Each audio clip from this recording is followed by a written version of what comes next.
नमस्कार, मैं हूं नीलू। तो ईरान के साथ अब भारत खड़ा हो गया है। जिस तरह से ईरान में हालात थे, प्रदर्शनकारी सड़कों पर उतरे थे और कहा यह जा रहा था कि मानवाधिकार का उल्लंघन ईरान में हो रहा है और इसी को लेकर यूएन में एक बैठक बुलाई गई, एक प्रस्ताव रखा गया कि मानवाधिकार का उल्लंघन खुलेआम ईरान में हो रहा है। लेकिन भारत ने इससे इनकार किया है और उसका कहना है कि ऐसी कोई बात नहीं है, वहां पर कुछ नहीं हो रहा है, हम ईरान के साथ खड़े हैं और इस तरह के प्रस्ताव को हम नकारते हैं। आज बातचीत इसी पर होगी कि आखिर क्या वजह है कि ईरान के साथ भारत खड़ा है और अब इसको लेकर आगे क्या कुछ हो सकता है। बातचीत करने के लिए मयंक मेरे साथ है। देखिए, यूनाइटेड नेशंस में भारत ने बहुत बड़ा स्टैंड लिया है ईरान के लिए और भारत का इस स्टैंड लेने के बाद अमेरिका और यूरोप समेत कई देश हैरान रह गए। देखिए, पहले आपको पूरी खबर समझाएं कि यूएनएचआरसी यानी संयुक्त राष्ट्र मानवाधिकार परिषद जो होती है यूएनएचआरसी, इसमें कल एक प्रस्ताव लाया गया और इस प्रस्ताव में ये कहा गया कि ईरान में मानवाधिकारों का उल्लंघन हो रहा है, इसलिए ईरान की निंदा की जानी चाहिए और ईरान के खिलाफ सख्त एक्शन लिए जाने चाहिए।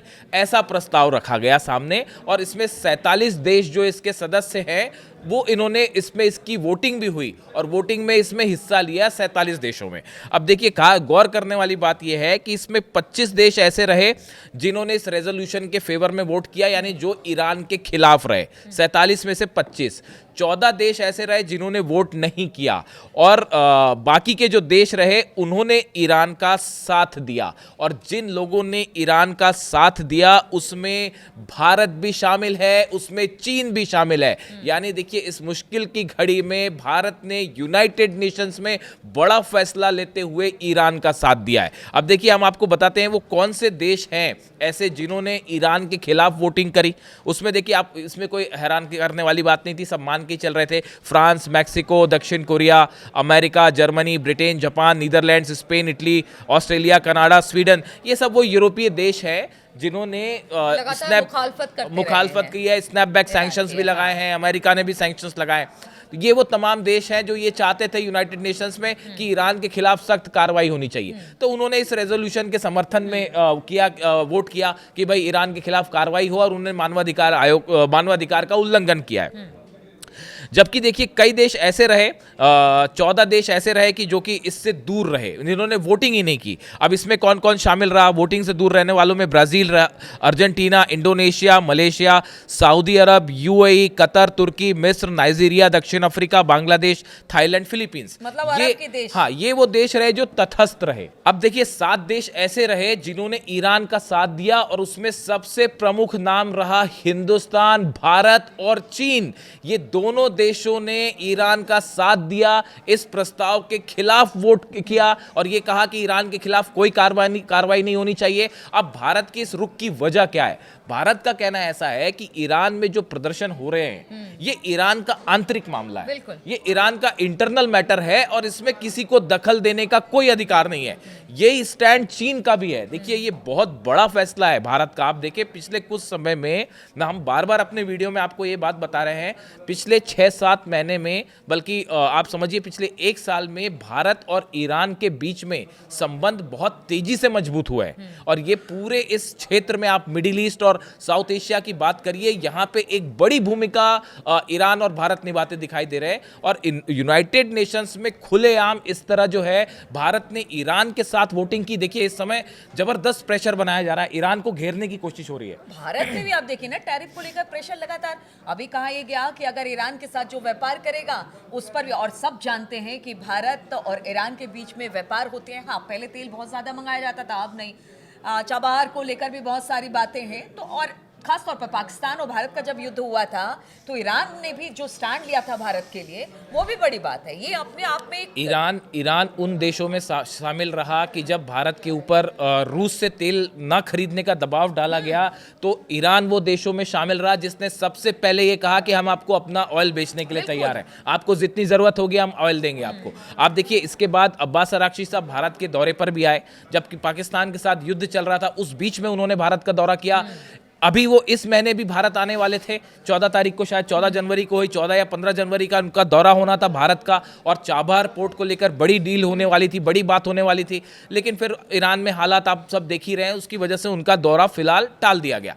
लेकिन आप देखिए पिछले कुछ समय में हमने बार बार आपको ये बात कही, भारत और ईरान के बीच में संबंध मजबूत हुए हैं। हाल ही में भारत में ईरान के जो नए राजदूत हैं मोहम्मद फताली साहब, उनकी तरफ से ये बयान आया कि चाबहार पोर्ट को लेकर भारत और ईरान संपर्क में है और वो एक ऐसी रणनीति बनाना चाहते हैं कि किसी तीसरे देश को बीच में हस्तक्षेप ना करना पड़े और आपसी अंडरस्टैंडिंग से जो है वो काम आगे बढ़ाया जा सके। इस तरह के उनके बयान आए। उन्होंने ये भी कहा कि भारत के साथ हम कई लेवल पर पार्टनरशिप चाहते हैं, ना सिर्फ इकोनॉमिक फोरम पे बल्कि एक्सपोर्ट को बढ़ाना चाहते हैं हम, इलेक्ट्रॉनिक जो सामान है उसके इंपोर्ट एक्सपोर्ट को लेकर हम बढ़ाना चाह रहे हैं। यानी कई क्षेत्रों में ईरान चाह रहा है कि भारत के साथ जो है वो संबंध मजबूत बनाए जाए। इस समय ईरान को सबसे ज़्यादा किसी चीज़ की ज़रूरत है तो उसकी अर्थव्यवस्था ईरान चाहता है कि वो बेहतर हो और व्यापार तेजी से बढ़े। इस दिशा में ईरान के लिए भारत एक मजबूत साझेदार साबित हो सकता है और इसी वजह से ईरान ने पिछले कुछ वक्त में अपना जो एक्सपोर्ट है वो अफगानिस्तान को भी बढ़ाया है और भारत को भी बढ़ाया है।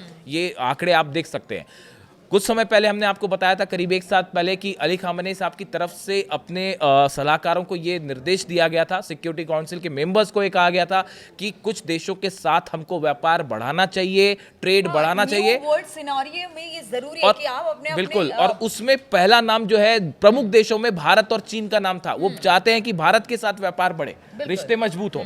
तो ऐसी सिचुएशन में जब लगातार ईरान के आंतरिक हालात को लेकर, प्रदर्शन को लेकर ईरान पर दबाव बनाया जा रहा है, ईरान पे तरह तरह के आरोप लगाए जा रहे हैं, ऐसे सिचुएशन में यूनाइटेड नेशंस के एक फोरम पर वोटिंग होती है जिसमें ईरान की निंदा की जाती है, भारत उसकी आलोचना करता है और ईरान के पक्ष में मतदान करता है। देखिए ये वोटिंग करता है, ये अपने आप में एक बहुत बड़ा स्टैंड है। देखिए कई सारी चीज़ें ऐसी होती हैं जो आपको समझनी पड़ती है।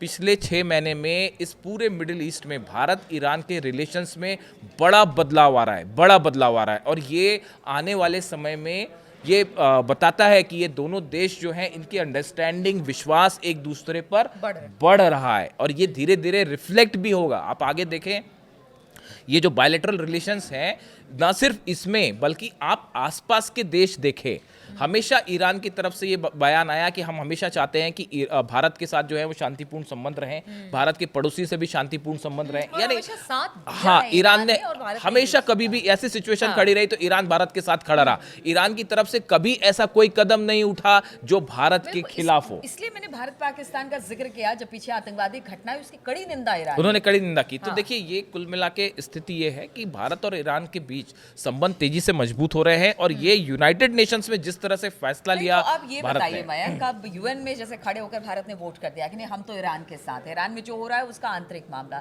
अब ऐसे में क्या सिचुएशन बनता दिख रहा है? क्योंकि देखिए ट्रम्प तो वो हैं कि जिनको लगता है कि अगर किसी ने किसी के पक्ष में खड़े होकर कुछ कह दिया तो उन्हें लगा कि सीधे हम पर हमला है। अब तो देखिए किस तरह से दो चीज़ें हैं। भारत ने एक बात तो हमेशा शुरू से साफ करके चला है भारत कि नेशनल इंटरेस्ट पहले है और हम अपने नेशनल इंटरेस्ट के हिसाब से ही फैसले लेंगे और ईरान के मामले में भारत का ये मानना है कि ये उनका इंटरनल मैटर है और ईरान के मामले में हस्तक्षेप करने की किसी को कोई ज़रूरत नहीं है।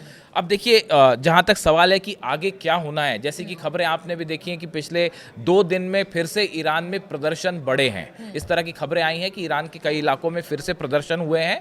ईरान की तरफ से बड़े सारे ऐसे लोगों को गिरफ्तार किया गया है जिनको मोसाद का एजेंट करार दिया गया है, जो कि जिनके लिए फंडिंग हो रही थी और बड़े सारे सबूत अब सामने आने लगे हैं। बताया जाता है कि ईरान के मॉस्क में जो आगजनी हुई, हिंसा हुई, उसके बाद ये एक बड़ा इन्वेस्टिगेशन हुआ कि आखिर ये कौन लोग थे जिन्होंने मस्जिदों को आग लगाई और बाद में बात निकल के ये सामने आई कि इसमें बड़े सारे लोग ऐसे थे जिनके लिए बड़ी फंडिंग हुई है विदेशों से और उनको काफ़ी डॉलर्स पेमेंट की गई, हज़ारों और लाखों डॉलर्स में पेमेंट की गई है कि ताकि आप ईरान को अनस्टेबल करें और इसको लेके अब तमाम सबूत जो है वो ईरान ने सामने रखने शुरू कर दिए हैं। इसी बीच में एक बार फिर ईरान में IRGC जो है उसने इन तमाम प्रदर्शनकारियों को कंट्रोल कर दिया है और फिलहाल हालात ऐसे हैं कि जो शुरुआत में जिस तरह की बातें हो रही थी कि ईरान में एकदम गृहयुद्ध जैसी स्थिति है, अब फिलहाल ऐसी कोई स्थिति वहाँ पे नहीं है, बल्कि वॉर को लेकर हमने देखा जिस तरह से कि बड़ा सेना का डिप्लॉयमेंट हो रहा है। इस बीच में एक बार फिर से इस तरह की खबरें आई पिछले 2 दिन में कि हिंसा फिर से हुई है। वो कुछ इलाकों में छुटपुट हिंसा है लेकिन उसका जो बड़ा रूप था अब वो फिलहाल ईरान में नहीं है। चलिए देखिए, तो जिस तरह से ईरान के साथ भारत खड़ा है और बहुत सारे ऐसे देश, खास तौर पर चीन की बात की जाए, वो खुलकर ईरान के साथ खड़ा है और अमेरिका जिस तरह से धमकी ईरान को देख रहा है, उसमें ये बहुत बड़ी बात कही जा सकती है। क्योंकि देखिए, अब वर्ल्ड ऑर्डर तेजी से चेंज हो रहा है, सब अपने अपने हितों की बात करते हैं। आगे क्या होगा इसको लेकर, क्या किसी तरह का बयान ट्रंप का आएगा, इस पर लगातार हमारी नजर बनी रहेगी।